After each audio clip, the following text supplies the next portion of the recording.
Bomba! Uma revolução promete mudar completamente as relações geopolíticas entre Brasil, Mercosul e União Europeia. Um acordo de livre comércio foi assinado. O que vai ser esse acordo, hein? Confere aí no vídeo.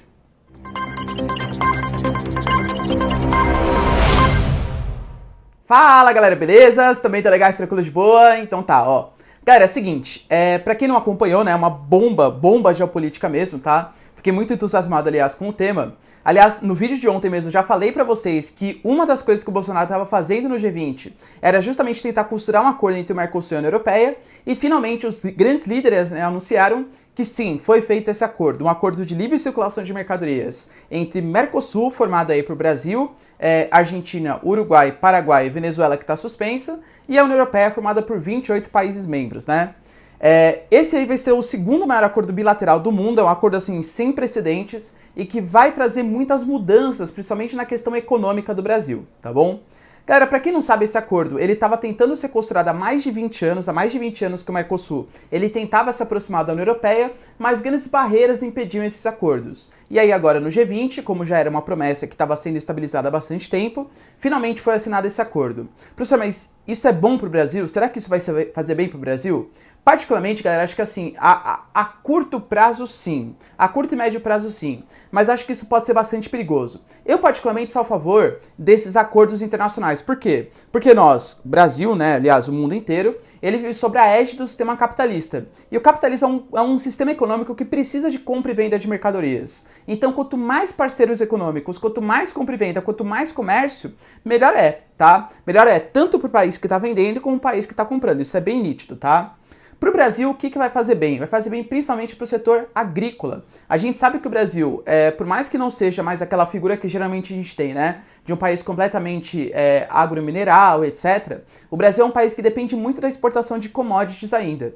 E a União Europeia, assim como os Estados Unidos, eles praticavam muito protecionismo econômico, principalmente nos setores agropecuários. Como assim? O produto brasileiro, ele geralmente é de melhor qualidade e ele é mais barato que o produto europeu. Só que os países da União Europeia, para não, digamos assim, para não falirem os seus produtores locais, o que eles faziam? Eles colocavam altíssimas taxas de importação nos produtos brasileiros e ainda acabavam financiando seus produtores locais. Com esse acordo de livre circulação de mercadorias, os produtos brasileiros vão conseguir entrar no mercado da União Europeia, que é um mercado gigantesco, com altíssimo poder aquisitivo, com preço muitíssimo mais barato. Então isso claramente vai ser muito benéfico. Galera, com certeza o setor agromineral brasileiro está comemorando, está dando saltos com isso, percebe? E há uma tendência de o Brasil ganhar bilhões de dólares nos próximos anos, justamente com a exportação desses produtos. Só que a União Europeia ela colocou algumas condicionantes para o Brasil e para o Mercosul, né? Tô falando do Brasil aqui que é o mais importante para a gente, claro. Mas o Brasil e o Mercosul entrarem para esse acordo. Primeiro, a União Europeia ela está com uma responsabilidade ambiental e uma responsabilidade social que há muito tempo não se via. Então, uma das premissas desse acordo foi, primeiro, o Brasil e os países do Mercosul, eles têm que respeitar os direitos humanos. Isso é uma preocupação, por exemplo, da própria União Europeia, porque a Argentina está num processo de eleição e a gente está entre uma economia de livre mercado, pelo menos tenderia a ser de livre mercado, que é o Macri tentando a reeleição, e a chapa da Cristina Kirchner, que promete um Estado mais ativo, um desrespeito às leis de mercado e tal. Então isso é uma das ressalvas que a União Europeia colocou. Outro ponto, o Brasil, ele constantemente está desrespeitando, por exemplo, questões ambientais. O Brasil está aumentando o desmatamento da Amazônia, o Brasil não respeita mais a questão, por exemplo, da demarcação de terras indígenas. Constantemente o governo Bolsonaro quer tirar isso de responsabilidade da FUNAI, que historicamente é super importante para a demarcação das terras indígenas, e está querendo colocar no Ministério da Agricultura. Então o Brasil está com uma imagem muito manchada. Aliás, uma das pautas, né, que o Macron colocou, uma das condicionantes que o Macron, líder da França, colocou, foi que o Brasil ele não poderia sair do Acordo de Paris se ele quisesse ter esse tipo de acordo assinado, se ele quisesse ter o acordo, né, de livre comércio União Europeia e Mercosul assinados. Então isso é uma coisa até importante, penso eu, né, para o mercado brasileiro. Não porque o Brasil quis exatamente fazer isso, mas porque a União Europeia colocou como condicionante respeitar os direitos humanos e respeitar o Acordo de Paris, o acordo de não liberação de gases de efeito estufa para a atmosfera, pelo menos a redução, né, desses gases para a União Europeia. Então quem está comemorando muito é o setor agroindustrial e realmente quem defende o livre comércio, tá? Só que existe um pequeno probleminha aí. qual seria esse pequeno problema? O Brasil ele passou nos últimos anos, até pela explosão do preço das commodities dos anos 2000, da soja, do ferro, do petróleo, e pela falha mesmo do governo lulopetista, ele passou por um processo de desindustrialização. O Brasil, por exemplo, ele não produz mais grandes tecnologias. Pensa você, por exemplo, qual grande tecnologia industrial é produzida pelo Brasil hoje? A gente tem a Vale, tem a Embraer que está sendo vendida, tem a Petrobras, tem a Positivo, sei lá, acabou. Que mais? Havaiana? Percebe? Não tem uma automobilística brasileira, etc.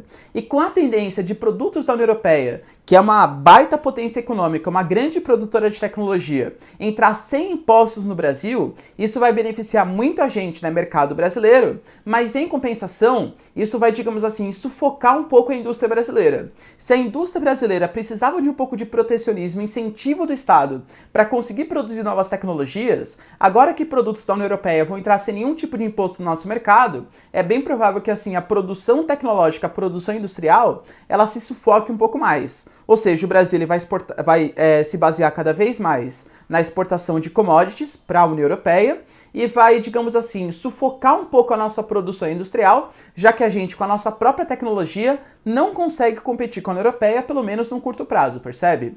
Outra coisa que não ficou muito clara. E aí, a União Europeia, será que ela vai continuar com as políticas de subsídios agrícolas? Porque isso era uma das coisas que dificultava a exportação brasileira para a União Europeia. Por quê? Como que a União Europeia protegia os seus agricultores? Colocando taxas em cima dos nossos produtos e dando, assim, insumos, tecnologias, fertilizantes, agrotóxicos a preço muito baratos para os seus agricultores locais. Então, os agricultores locais, eles acabavam produzindo mais barato e o produto brasileiro ficava ainda mais caro. O que está acabando agora? O produto brasileiro não vai ficar mais caro. Mas será que a União Europeia vai abrir mão dos seus subsídios agrícolas? Porque a União Europeia diz que não pode abrir mão disso por conta da sua segurança alimentar. Todo país ele tem que ter pelo menos de 2 a 4, 2 a 5% do seu PIB no setor primário. Porque imagina, por exemplo, que a União Europeia ela decide abandonar o setor primário, vou importar tudo do Brasil agora, beleza. E numa situação, por exemplo, de guerra? A União Europeia não produz mais alimento, porque ninguém mais pode exportar para a União Europeia, percebe que não faz muito mais sentido isso? Então todo país, todo grupo, né, por exemplo, a União Europeia, ela mantém sim uma segurança alimentar. E isso é um grande problema, né, que a gente não sabe muito bem o que vai acontecer. Será que realmente a União Europeia vai findar os seus subsídios agrícolas para manter realmente uma competição justa entre Mercosul e União Europeia? Ou será que ela só vai findar suas taxas, mas vai manter os seus subsídios agrícolas? É uma questão que está propensa e é uma questão que dá para se pensar, beleza? Sorry, qual a sua opinião? Eu acho que assim, qualquer tipo de abertura econômica, ela é benéfica, mas tem que ser uma abertura econômica, realmente abertura econômica, tá? E que o Brasil, ele não se sinta desmotivado a produzir novas tecnologias só porque produtos europeus vão entrar mais barato no mercado brasileiro. Porque geralmente o que a gente percebe em blocos econômicos, né? Pega até o exemplo do Brasil. Os países mais fortes, eles se beneficiam muito mais do que os países mais fracos. É o caso da União Europeia, por exemplo. A União Europeia, a Alemanha, ela ama que exista a União Europeia. Por quê? Porque a Alemanha consegue exportar tecnologias, capitais, enfim, tudo para os países mais pobres, para Portugal, para Espanha, para Grécia, mesmo para a Itália, né, para o sul da Itália. Então, geralmente, nesses tipos de acordos de livre comércio, os países mais desenvolvidos e mais ricos, eles se dão bem melhor.